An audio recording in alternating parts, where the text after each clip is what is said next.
अस्सलाम वालेकुम जी। यूट्यूब की दुनिया के दोस्तों को हाफ़िज़ मोहम्मद इमरान खुश आमदीद कहता है। सुबह बख़ैर आपको। और आज ख़बर यह है कि पाकिस्तान और बांग्लादेश के माबैन पहला टेस्ट मैच कल से शुरू हो रहा है, लेकिन आज ही पाकिस्तान क्रिकेट टीम मैनेजमेंट ने अपने उन 12 खिलाड़ियों का ऐलान कर दिया जिनमें से 11 खिलाड़ी कल बांग्लादेश के ख़िलाफ़ टेस्ट मैच का हिस्सा होंगे।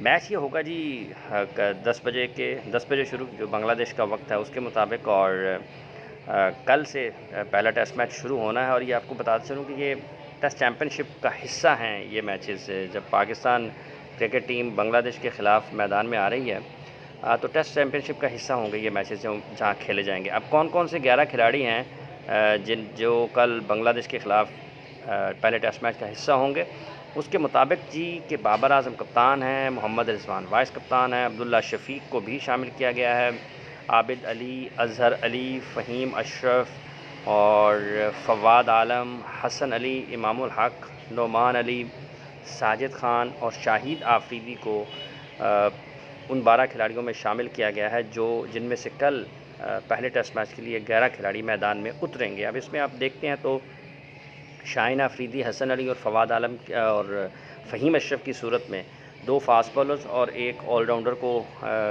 मीडियम फास्ट बॉलिंग कैटेगरी में लिया गया है, जबकि साजिद ख़ान, नोमान अली की मौजूदगी ये बताती है कि स्पिनर्स के ऊपर भी इन्हिसार रखा गया और दोनों में से हो सकता है कोई एक खेल जाए या हो सकता है दोनों खेल जाएं। बहरहाल देखना ये है कि कल कौन सी टीम पाकिस्तान के कौन से 11 खिलाड़ी मैदान में उतरते हैं। अब्दुल्ला शफ़ीक 12 में शामिल हैं, क्या उन्हें टेस्ट कैप मिलता है? ये जानने के लिए आपको कल दोबारा हमारा इंतज़ार करना पड़ेगा।